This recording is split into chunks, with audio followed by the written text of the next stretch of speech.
Check اگر آپ bank میں پریزنٹ کرتے ہیں اور وہ کیش نہیں ہوتا اور وہ باؤنس ہوتا ہے تو ایسے چیک کے خلاف ایف آئی آر کیسے کریں گے؟ کیا بلینک چیک کے خلاف بھی ایف آئی آر ہوتی ہے؟ اور کیا گارنٹی کے چیک جو آپ کو گارنٹی یا سیکیورٹی کی مد میں دیا ہو کیا اس پہ بھی ایف آئی آر ہوگی؟ اور اگر چیک دینے والے کا جو بینک ہے وہ کسی اور شہر میں ہے، آپ کا بینک جس میں آپ نے چیک پریزنٹ کیا ہے وہ کسی اور شہر میں ہے، تو ایف آئی آر کون سی سٹی میں ہوگا؟ کیا چیک ڈس آنر ہونے کے بعد لیگل نوٹس ضروری ہے؟ اگر بند اکاؤنٹ کا چیک ہو تو پھر بھی کیا ایف آئی آر ہو سکتی ہے؟ کیا چیک کے اوپر اگر دستخط وہ غلط کرتا ہے تو کیا ایسی صورت میں بھی ایف آئی آر ہوگی؟ اور کیا اگر آپ کو آدھی پیمنٹ ہو جائے تو پھر بھی کیا اس چیک کے خلاف ایف آئی آر ہوگی؟ سٹاپ پیمنٹ کے خلاف بھی کیا ایف آئی آر ہوگی؟ ایڈ انٹرم بل کیا ہے، عبوری بل کیا ہے اور کنفرم بل کیا ہے؟ اور اس طرح کے آپ کے بہت سے سوالات کا آج ہم اس ویڈیو میں جواب دیں گے۔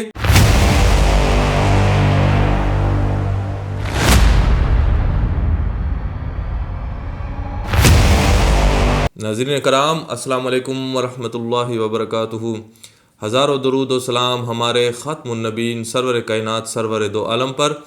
آج کی اس ویڈیو کا ٹاپک آپ کو معلوم ہو چکا ہے، لیکن اگر آپ ہمارے چینل پہ نئے ہیں تو نیچے دیے گئے سرخ بٹن کو ضرور پریس کریں، چینل کو ضرور سبسکرائب کریں۔ شروع کرتے ہیں اس بات سے کہ چیک اگر آپ کو دیا گیا ہے وہ بینک میں پریزنٹ ہونے کے بعد بینک والوں نے آپ کو ریٹرن میمو دیا ہے اور وہ چیک باؤنس ہوتا ہے تو ایف آئی آر درج کرنے کا طریقہ کار کیا ہوگا؟ سب سے پہلے وہ ریٹرن میمو آپ بینک سے لیں،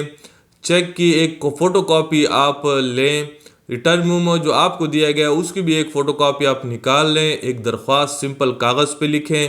اس میں آپ وہ وجہ لکھیں کہ جس کے لیے آپ کو چیک دیا گیا تھا،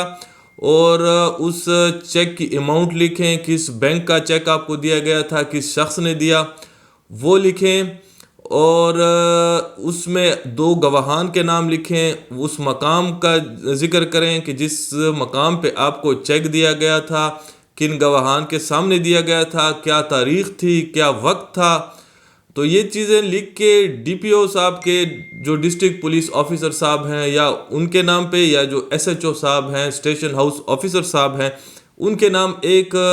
درخواست لکھیں اور ان کو یہ درخواست دیں۔ اس کے بعد ایس ایچ او صاحب جو ہوں گے اس پہ پریلیمنری انکوائری کریں گے اور اس بینک کے پاس جائیں گے اور اس بینک سے ریٹرن میمو کے حوالے سے ریکارڈ لیں گے کہ کیا آپ کے پاس یہ بینک آیا تھا، واقعی ریٹرن میمو آپ کی جینون ہے، بینک کی ایشو کردہ ہے۔ اس پہ ان کی سٹیٹمنٹ لینے کے بعد، آپ کی سٹیٹمنٹ اور آپ کے گواہان کی سٹیٹمنٹ لینے کے بعد ایس ایچ او صاحب جو ہوں گے اس پہ ایف آئی آر جو ہے 154 ضابطہ فوجداری کے نیچے درج کریں گے، اور اس کے بعد پھر جو انویسٹیگیشن کا پروسیجر ہے، جس طرح ملزم کے خلاف ریڈ کریں گے، اس کی گرفتاری عمل میں لائیں گے، ان کے بیانات لیں گے، نقشہ موقع بنائیں گے اور تمام پروسیجر اس طرح سٹارٹ ہوگا۔ اب یہ تو تھا پروسیجر۔ اب کچھ سوالات ہیں آپ کے جو ہم سے بار بار کیے جاتے ہیں، ان تمام سوالات کی میں نے کوشش کی ہے کہ اس ویڈیو میں آپ کو جواب دے سکیں۔ بہت سارے لوگوں کا یہ سوال ہوتا ہے کہ چیک دینے کے کتنے عرصے کے بعد ایف آئی آر آپ کر سکتے ہیں، کتنے عرصے کے اندر آپ ایف آئی آر کر سکتے ہیں؟ تو سوال ویلڈ ہے۔ چیک کے اوپر جو تاریخ لکھی ہوتی ہے اس تاریخ کے 6 ماہ کے اندر، وہ جس تاریخ کا بھی چیک ہے اس کے بعد 6 ماہ کے اندر، اس دن سے لے کے 6 ماہ کے اندر یہ ضروری ہے قانونی آپ کے اوپر کہ اس چیک کو آپ بینک میں پریزنٹ کر کے اس پہ ریٹرن میمو اٹیچ کریں، اور جب 6 ماہ کے اندر آپ یہ پروسیس کر لیں گے تو اس کے بعد جو کرمنل پروسیڈنگ ہے ایف آئی آر کے لیے ایس ایچ او صاحب یا ڈی پی او صاحب کو جو درخواست دینے کا وقت ہے وہ آپ یاد رکھیں کہ اس میں کوئی ٹائم لیمٹ نہیں ہے۔ آپ 2 سال، 3 سال، 5 سال اور 10 سال بعد بھی اس کی درخواست دے سکتے ہیں اور ایف آئی آر درج کرا سکتے ہیں۔ تو یہ واضح ہوا کہ چیک دینے کی جو تاریخ ہے، چیک کے اوپر جو تاریخ لکھی ہوگی اس تاریخ سے لے کے 6 ماہ کے اندر اس کو بینک میں پریزنٹ کرنا ضروری ہے۔ اگر اس دوران آپ نے نہیں کیا تو بینک کے لاس کے مطابق وہ چیک آپ سے بینک والے نہیں لیں گے۔ تو آپ نے اس کو 6 ماہ کے اندر چیک کو پریزنٹ کر کے اس کے بعد اس پہ ریٹرن میمو لگا کے اس کے بعد اب آپ کے پاس ٹائم ہے، بہتر ہے کہ آپ جتنے جلد از جلد ہفتہ 10 دن میں کریں. لیکن اگر بالفرض آپ سے لیٹ ہو گیا ہے، کوئی چیک سال ہو گئے ہیں، 2 سال ہو گیا، 3 سال ہو گیا، تو پھر بھی آپ ایف آئی آر درج کر سکتے ہیں، اس میں کوئی ٹائم لمٹ نہیں ہے. اب دوسرا سوال یہ ہے کہ وہ چیک جو آپ کو سیکیورٹی کی مد میں دیا گیا ہو، گارنٹی کی مد میں دیا گیا ہو، جس کو ہم ضمانت کا چیک کہتے ہیں، کیا ایسے چیک کے اوپر بھی ایف آئی آر ہوتی ہے؟ تو پھر آپ اس چیز کو ذہن میں رکھیں کہ اگر وہ چیک آپ کو گارنٹی ہے کے طور پہ دیا گیا ہے، کسی چیز کی، کسی پیسے کی ضمانت کے طور پہ دیا گیا ہے، وہ سیکیورٹی چیک ہے، تو ایسے چیک کے خلاف ایف آئی آر درج نہیں ہوتی. آپ ایسے چیک کے خلاف ایف آئی آر درج نہیں کر سکتے اگر اس شخص نے آپ کے ساتھ کوئی ایگریمنٹ لکھا ہے اور اس میں اس چیک کا ذکر کیا ہوا ہے کہ وہ بطور سیکیورٹی یا گارنٹی یا ضمانت کے طور پر ہے. تو ضمانت کے، گارنٹی کے، سیکیورٹی کے چیک کے اوپر آپ اس کے خلاف ایف آئی آر درج نہیں کر سکتے. تیسرا سوال جو ہمارے پاس آتا ہے ویلڈ کویسچن لوگوں کی طرف سے، وہ یہ ہے کہ کیا بلینک چیک کے خلاف بھی کوئی ایف آئی آر ہو سکتی ہے؟ اگر کوئی شخص آپ کو بلینک چیک دے اور اس کو دستخط کرے تو اس کے خلاف بھی کیا ایف آئی آر آپ درج کر سکتے ہیں؟ آپ خود سے اس کو فل کر کے اس پہ اماؤنٹ لکھ کے کیا اس کو آپ بینک میں پریزنٹ کر سکتے ہیں؟ کیا ایف آئی آر درج ہوگی؟ تو یاد رکھیں کہ بلینک چیک اگر صرف اس پہ دستخط ہوئے پڑے ہیں تو ایسے چیک کے اوپر جس میں اماؤنٹ کا ذکر نہ ہو تو ایسی چیک جو ہے وہ آپ سیکیورٹی، گارنٹی اور ضمانت کے طور پر سمجھا جاتا ہے. قانون اس کو سیکیورٹی، گارنٹی اور ضمانت کے طور پر لیتی ہے، اور ایسے بلینک چیک کے خلاف چاہے وہ اپنے ہاتھوں سے یا کسی دوسرے شخص کے ہاتھوں سے اس کو فل اپ بھی کر لیں، جو اصل جس کا چیک ہے وہ شخص اس کو فل نہ کرے، تو ایسے چیک جو ہوگا اس کے خلاف آپ ایف آئی آر درج نہیں کر سکتے. اب یہاں پہ جو تیسرا سوال ہمارے پاس ہے وہ یہ ہے کہ اگر چیک دینے والے جو ہے اس کا جو بینک ہے وہ کہیں اور جگہ پہ ہے، آپ ہی کے سٹی میں کہیں اور جگہ ہے یا کسی دوسرے شہر میں ہے یا کسی دوسرے صوبے میں ہے، اور آپ جس کو چیک ملا ہے اس کا جو اکاؤنٹ ہے وہ جس بینک میں ہے وہ کسی اور شہر میں ہے یا کسی اور صوبے میں ہے، تو کیا ایسا چیک جب آپ کو دیا جاتا ہے اور آپ جا کے ان کے بینک میں نہیں بلکہ پریزنٹ اپنے بینک میں کرتے ہیں، جو آبویس ہے آپ نے اپنے بینک میں جمع کرانا ہوتا ہے، تو وہ کیا اس چیک کی جو ایف آئی آر ہے وہ آپ نے اس بینک کے احاطے میں اس پولیس والے کو دینی ہے، ایس ایچ او صاحب کو جو وہاں پہ دینے والے کا بینک ہے، یا اپنے اکاؤنٹ میں جب آپ نے جمع کیا ہے تو وہاں پہ ہوگا؟ تو اس پہ بہت ساری ججمنٹ ہیں کہ یہاں پہ آپ 2 جگہوں پہ آپ چیک جو ہے وہ اس کی ایف آئی آر کر سکتے ہیں. آپ اس ایس ایچ او صاحب کو، اس ٹیریٹوریل جورسڈکشن کے ایس ایچ او صاحب کو بھی درخواست دے سکتے ہیں یا ڈی پی او صاحب کو دے سکتے ہیں کہ جہاں پہ جس مقام پہ آپ کو چیک دیا گیا تھا، پہلے کوشش کریں کہ چیک جہاں پہ آپ کو دیا گیا ہو اس مقام کے اوپر جو بھی تھانہ لگتا ہے، وہ جس تھانے کے بھی ٹیریٹوریل جورسڈکشن کے اندر آتا ہے، اس جگہ پہ آپ درخواست دیں. لیکن اگر آپ سے وہ دور ہے، وہ کوئی اور صوبہ ہے، وہ ضلع ہے، تو جس بینک میں آپ نے چیک پریزنٹ کیا ہوگا، تو اس پہ بہت ساری ہائر جوڈیشل فورمز کی ججمنٹ ہیں کہ جس جگہ پہ، جس شہر میں آپ کا اکاؤنٹ ہے اور جس جگہ سے وہ باؤنس ہوا ہے آپ کا چیک، جہاں پہ پریزنٹ کر کے باؤنس ہوا ہے، تو آپ اس سٹی میں بھی ایسے چیک کے خلاف ایف آئی آر درج کر سکتے ہیں اور اس کے ایس ایچ او صاحب کو، اس ٹیریٹوریل جورسڈکشن کے ایس ایچ او صاحب کو بھی درخواست دے سکتے ہیں. تو ممانعت نہیں ہے، دونوں جگہوں پہ دے سکتے ہیں. جہاں پہ چیک دیا گیا ہو وہاں بھی دے سکتے ہیں، جہاں آپ نے چیک پریزنٹ کیا ہو وہاں بھی دے سکتے ہیں. اس کے بعد ایک اور سوال جو ہم سے ہوتا ہے وہ یہ ہے کہ کیا چیک دینے کے بعد اور آپ جب اس کو بینک پہ پریزنٹ کرتے ہیں اور چیک جو ہے وہ ڈس آنر ہو جائے، تو ایسے چیک کے خلاف کیا آپ اس شخص کو پہلے لیگل نوٹس ضرور دیں گے ایف آئی آر درج کرنے سے پہلے، یا اس کی لیگل نوٹس کی ضرورت نہیں ہوتی؟ تو یہ سن لیں کہ جب آپ کا چیک ریٹرن میمو لگ کے آپ کا چیک آپ کو بینک والے باؤنس کر کے دے دیں کہ یہ کوئی بھی وجہ، کسی بھی بنا کے اوپر، تو آپ ایسے چیک کے خلاف فی الفور FIR درج کر سکتے ہیں. آپ کو لیگل نوٹس دینے کی کوئی ضرورت نہیں ہے. لیگل نوٹس دیں تو اچھا ہے آپ کے لیے، آپ دے سکتے ہیں. شاید FIR سے پہلے وہ آپ کو پیمنٹ جو ہے آپ کو دے دے، لیکن قانون میں 489F کی جو پاکستان پینل کوڈ تعزیرات پاکستان کے نیچے FIR ہے، اس کے نیچے آپ اس کو لیگل نوٹس دینے کی کوئی قانون میں پروویژن نہیں ہے، لیگل نوٹس کی ضرورت نہیں ہے. اس کے بعد ایک اور سوال جو ہم سے ہوتا ہے وہ یہ ہے کہ میری اماؤنٹ تو بہت بڑی ہے، کروڑوں میں ہے، تو کیا ایک شخص اگر 50,000 کا چیک دیتا ہے اس کی سزا کم ہوگی، اور جو اگر میرے کوئی 40-50 کروڑ یا 1 ارب کا چیک ہے تو کیا اس میں اس کی سزا زیادہ ہوگی؟ تو یہ بھی یاد رکھیں کہ 489F تعزیرات پاکستان کے نیچے چیک ڈس آنر ہونے پر FIR درج کی جاتی ہے، اور اس میں جو میکسیمم سزا ہے اس کا تعین ہو چکا ہے، وہ 3 سال ہے، چاہے آپ کی اماؤنٹ کروڑوں اربوں روپے کا چیک بھی کیوں نہ ہو، اور دوسری طرف صرف 10 روپے کا چیک بھی کیوں نہ ہو. اگر ڈس آنر ہوگا تو اس دونوں کی جو سزا ہے میکسیمم سزا 3 سال ہے، اس کا تعین اس میں نہیں ہے. تو یہ یاد رکھیں کہ آپ کے اگر پیسے زیادہ ہیں تو آپ کے ملزم کو سزا زیادہ ہونے کا کوئی اس میں آپ کو بینیفٹ نہیں ہوگا. اب سٹاپ پیمنٹ کے خلاف بھی کوئی FIR ہوتی ہے. یہ یاد رکھیں کہ سٹاپ پیمنٹ کے خلاف FIR ہوتی ہے اگر اس شخص جس نے آپ کو چیک دیا ہے وہ چیک آپ کے اس سے پہلے وہ بینک والوں کو یہ کہہ دے کہ آپ اس کو سٹاپ کریں. تو وہ چیک جو ہے اگر سٹاپ پیمنٹ اس حوالے سے ہے کہ وہ یہ شخص درخواست دیتا ہے، دینے والا بینک کو یہ درخواست دیتا ہے کہ مجھ سے جو چیک ہے وہ مس پلیس ہو چکا ہے، آپ اس کو سٹاپ کریں. اگر کوئی شخص لے کے آئے تو اس کو یہ کیش نہ ہونے دیں، اور وہ بلینک ہو تو پھر تو ٹھیک ہے، اس پہ FIR نہیں ہوگی. جس طرح بلینک چیک پہ پہلے میں نے ذکر کیا ہے کہ FIR نہیں ہوگی، لیکن اگر اس شخص نے آپ کا نام لکھ کے اس پہ اماؤنٹ ڈال کے اور اس پہ دستخط کر کے تاریخ لکھ کے اگر آپ کو دیا ہے، تو اگر وہ سٹاپ کرے گا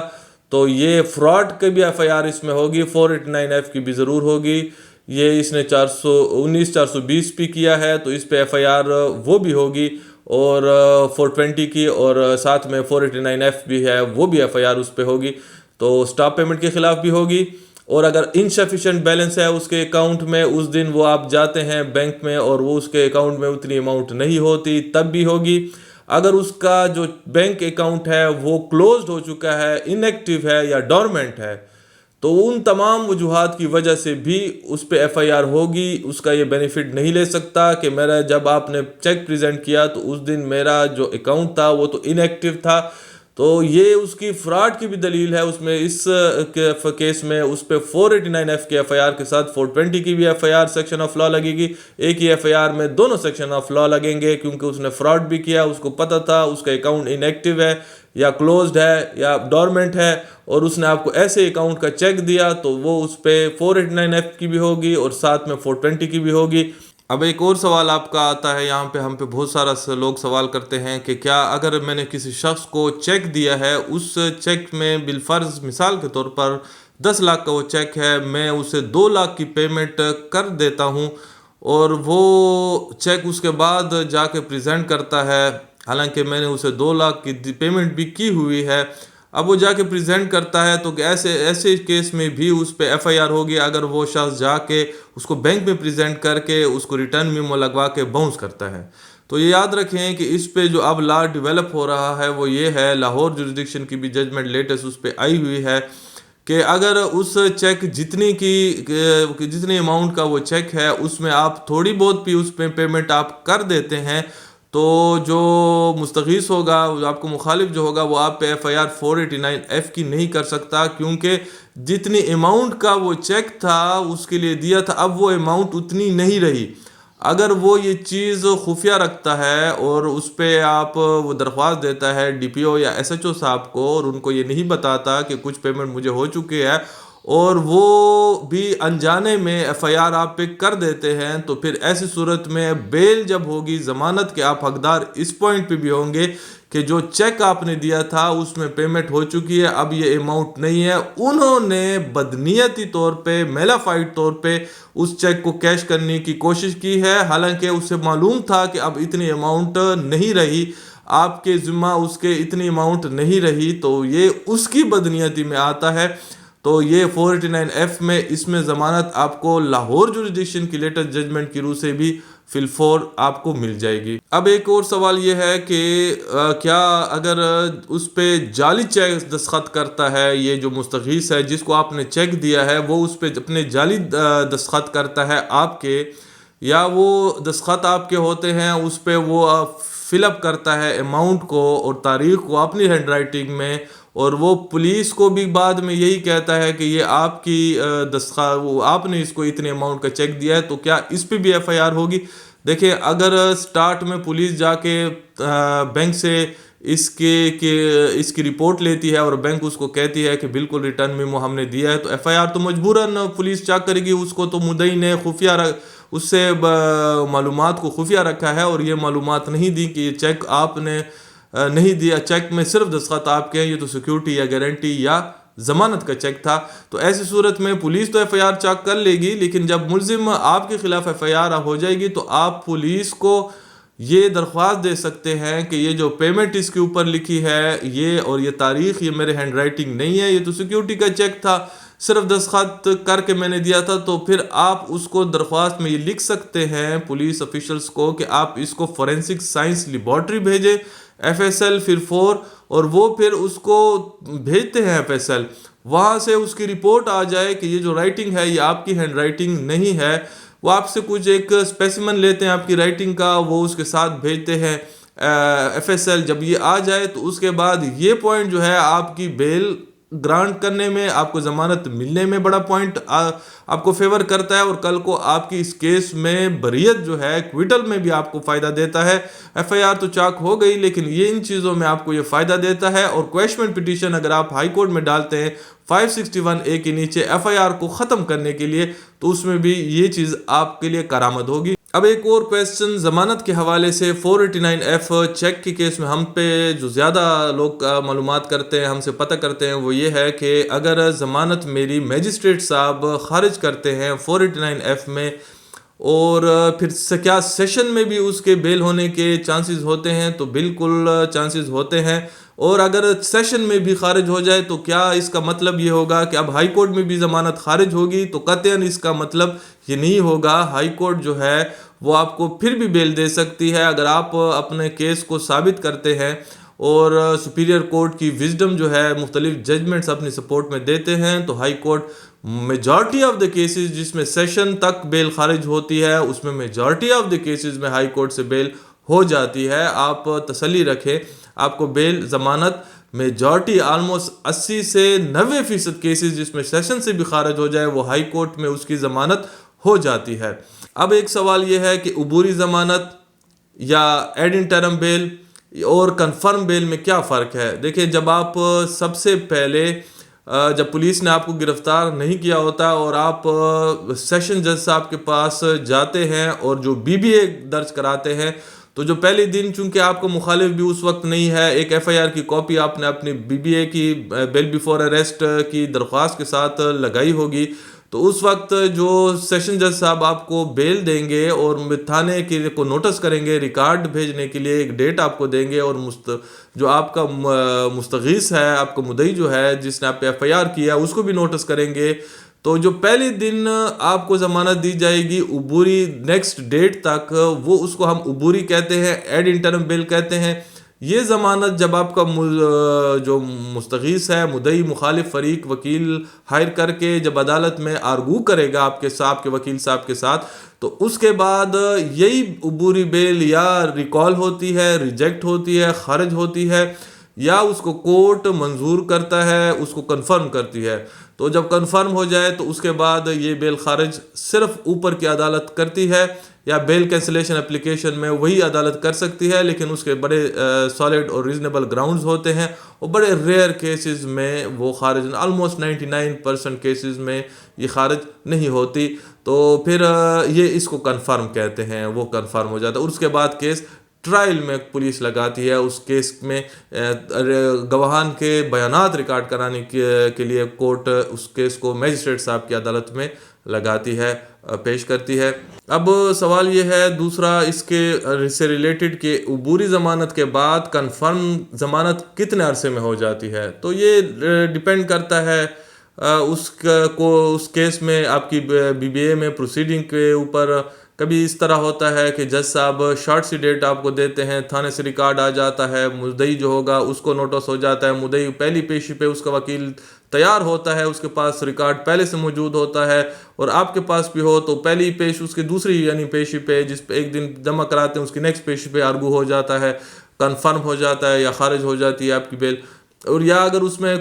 وکیل صاحب کے پاس جو مدعی کے وکیل ہیں اس کے پاس ریکارڈ نہیں ہے یا آپ کے وکیل کے پاس ریکارڈ نہیں ہے، تو جج صاحب جو تھانے کا ریکارڈ ہے وہ منگوا کے، اگر وہ آیا ہو، اگر وہ نہ آیا ہو تو ایک آدھ پیشی مزید دوسری لگتی ہے جس میں اس ریکارڈ کو منگوایا جاتا ہے، تو ایک دو پیشیاں اس میں لگ جاتی ہیں، پھر ایک دو پیشیاں وکلاء صاحبان جو ہیں وہ ریکارڈ کے اس کے لیے ان کو ضروری ہوتے ہیں، کبھی تو وہ جب اس کی کاپی لیتے ہیں، پھر کبھی وکلاء صاحبان اگلی پیشی پہ مصروف ہوتے ہیں کسی دیگر عدالت میں، تو پھر اس میں مہینہ دو کا پروسیس جو ہے وہ لگ سکتا ہے، تو کنفرم ہونے میں یا ریجیکشن میں۔ اب جو سب سے لاسٹ کویسچن یہ ہے کہ اگر پولیس آپ ریٹرن میمو بھی بینک سے لگوا لیتے ہیں لیکن پولیس آفیشل جو ہیں وہ آپ کی ایف آئی آر درج نہیں کرتے، تو آپ کے پاس کیا ریمیڈی ہے؟ تو آپ اس طرح کر سکتے ہیں کہ ایک سیکشن آف لا ہے ہمارا ضابطہ فوجداری کا، اس کو ہم 22A6 کہتے ہیں، 22A6 کے نیچے آپ سیشن جج صاحب کو درخواست دے سکتے ہیں کہ کوگنیزیبل افینس قابل دست اندازی جرم میں پولیس جو ہے وہ میری ایف آئی آر درج نہیں کر رہی، آپ مہربانی فرما کے ان کو نوٹس کر کے ان کو ہدایات کریں کہ وہ آپ کے ایف آئی آر کو درج کریں۔ اس میں آپ جب درخواست سیشن جج صاحب کو دیتے ہیں تو وہ پولیس کو نوٹس کرتا ہے اور پولیس سے اس کے کمنٹس رپورٹ منگواتی ہے کہ کیوں آپ ایف آئی آر درج نہیں کر رہے، تو اس رپورٹ کی روشنی میں اگر وہ قابل دست اندازی جرم ہے، آپ کی ریٹرن میمو لگی ہوئی ہے، تو پولیس ان کو ہدایات کر دیتی ہے، میجسٹریٹ صاحب سیشن جج صاحب ان کو ہدایات کر دیتے ہیں کہ آپ اس کی فی الفور ایف آئی آر کریں، اور بڑا سمپل طریقہ اڈاپٹ کر کے آپ کے پولیس جو ہے آپ کے ملزم کے خلاف ایف آئی آر بھی درج کر دیتی ہے۔ تو یہ تھا آج کی ویڈیو 489F چیک باؤنس کے حوالے سے۔ امید ہے کہ آج کی اس ویڈیو میں آپ کے تمام سوالات کا جواب میں نے دیا ہوگا۔ پھر بھی اگر آپ کا کوئی سوال رہ گیا تو آپ کامنٹ سیکشن میں اپنا سوال لکھ سکتے ہیں، اس کا جواب ہم دیں گے۔ اگر آج کی ویڈیو آپ کو پسند آئی ہے تو اپنے جیسے اور دوستوں کے ساتھ ضرور شیئر کریں، علم کے پھیلانے میں ہمارے ساتھ اپنا کردار ضرور ادا کریں۔ آج کے لیے اتنا ہی، اجازت چاہتے ہیں۔ اللہ حافظ۔ پاکستان زندہ باد۔